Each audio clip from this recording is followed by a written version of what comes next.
Welcome to the Festival of Storytellers.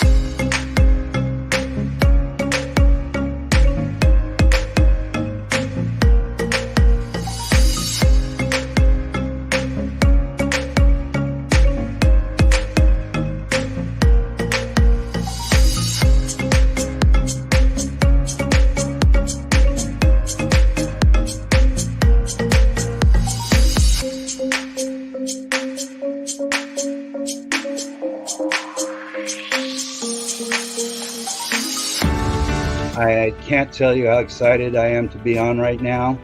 It's been a couple of weeks of excitement getting prepared, and I've done a lot of things in my life, but this has got to be close to the top. Thank you, and ReadersMagnet, and thank you, John, for putting this forth and taking the chance on us authors in presenting this out to the world. I've enjoyed this immensely, Joanne. Ellie, so have I. Thank you for who you are, and thank you, ReadersMagnet. You all are beautiful, and you've worked so very hard, and we are blessed. We are. I thank everybody that's involved with this process, because we know writers need readers and writers need publishers. We thank ReadersMagnet and everybody that's involved. I love ReadersMagnet. They say, we share your stories with the world.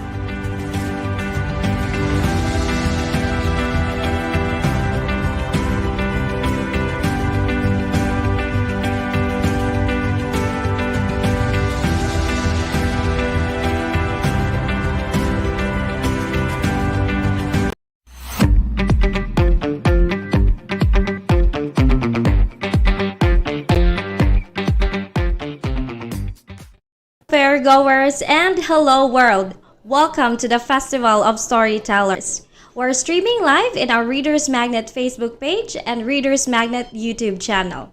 This event will be from November 8th to the 21st and will showcase authors who each has a story to tell. Please enjoy the celebration and don't forget to hit that like and subscribe button to be updated. Visit us online at www.thefestivalofstorytellers.com and make sure to sign up.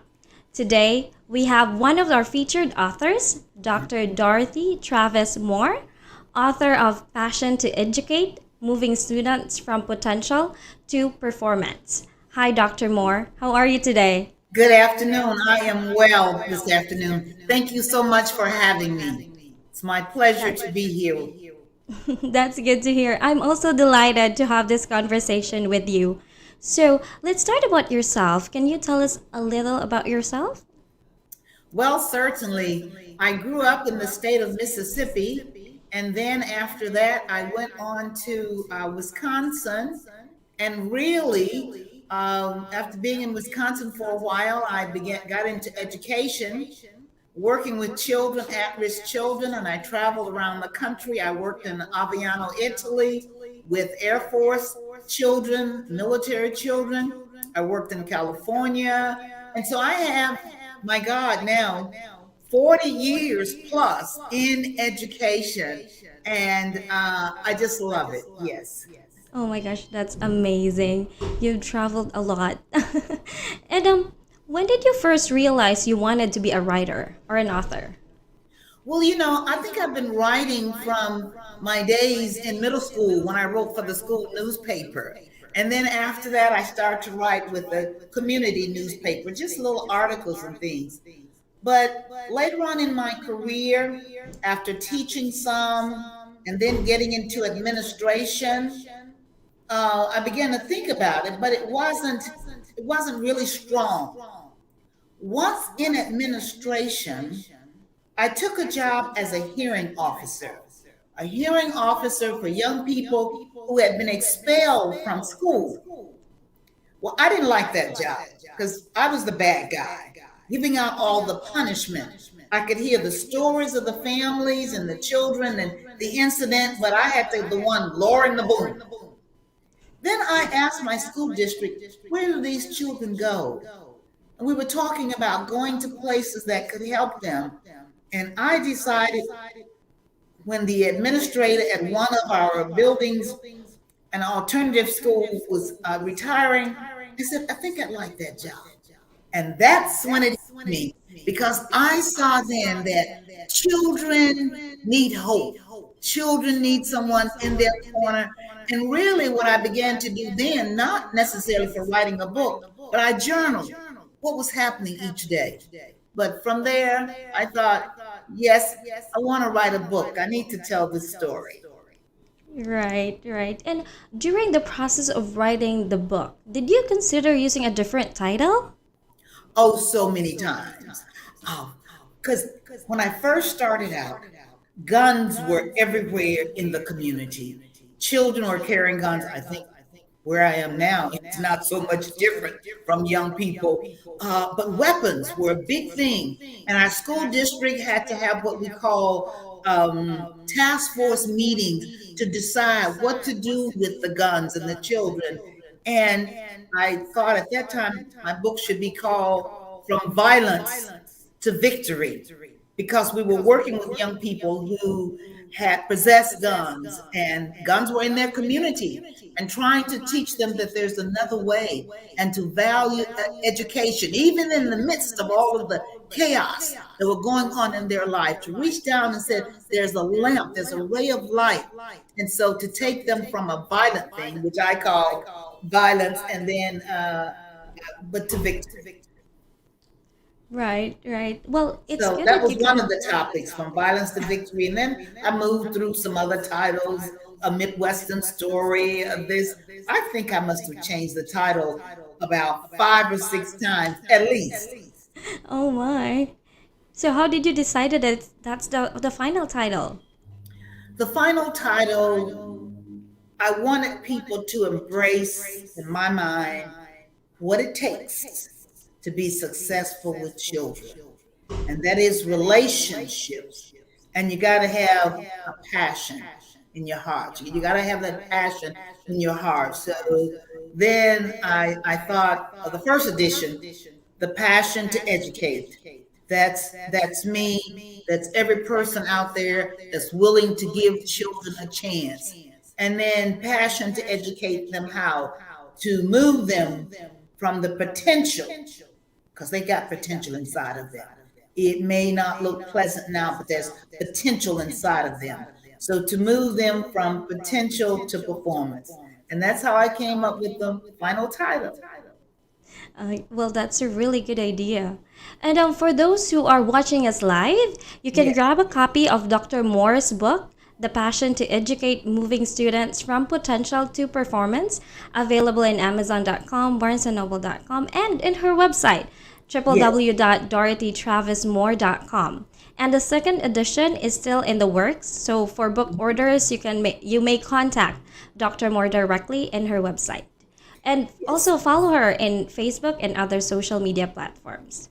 So, why did you write the book in the first place? Aside from, the passion and wanted to educate children. You know what? I'll tell you a quick story. One evening, I was driving home and I was tired. It was Friday, exhausted, on my way to the bank.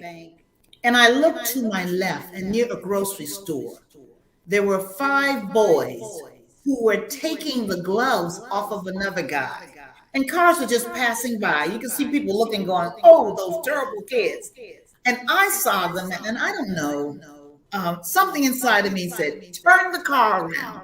And I turned the car around, and the boy without the gloves now was walking forward, and the others were behind him. So I got to the boys that had taken the gloves, and I honked my horn, and I'm telling them, come to me. And they're looking like, us? Yes, get to my car.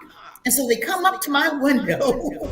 In hindsight, it was really kind of like a moment of action, because of my belief in children. And I said to them, I saw what you did. How dare you do that? I know that your mother would not be pleased with you, that if you have grandparents, and then I know that you're capable of getting a job and buying your own gloves. I want those gloves. So the guys they put them on their hand. They took them off their hands and they said, okay, lady, here's the gloves. And then I drove back around and took those gloves to the little boy, and I said, here, hold them up to the window, here are your gloves. And he said to me, Thank you so much, ma'am. But there was nothing that I could do when they pulled the gun on me. I said, gun? Okay. But what I did though, I went home and I am reflecting on this. And what I'm reflecting on this, why didn't they pull the gun on me? They didn't know me. But I believe for all children, when you appeal to something on the inside of them, that whether it's true right now or not, but they want it to be true. I told them that their parents would not be pleased. I told them that they had the capability of buying their own gloves. I told them that one resources was to get a little job and to do some things. And I said it, I think, from a place of compassion. Like, I'm the lady that don't know you, but I believe in you. You did something wrong. Let me help you correct it. And so my book is about looking at those children who the world say, no, they're not going to make it. And I'm saying, let's give them a chance, because many of them will, because they've got some potential on the inside of them. I agree. Children is our future. Yes, yes, yes. And before we end this, can you show us the first edition of your book, the cover? Oh, I'd be happy to. This is the first cover here. This is a picture of me on this one here, at the passion to educate, moving students from potential to performance. Okay. And the second edition? Yes, indeed. So that is me for the first book. And then this one does not have what I call a study guide. So after reading, I'm hoping, after being encouraged, that maybe a group can get together. If not, individuals can look at the questions and say, aha, how would I handle this situation?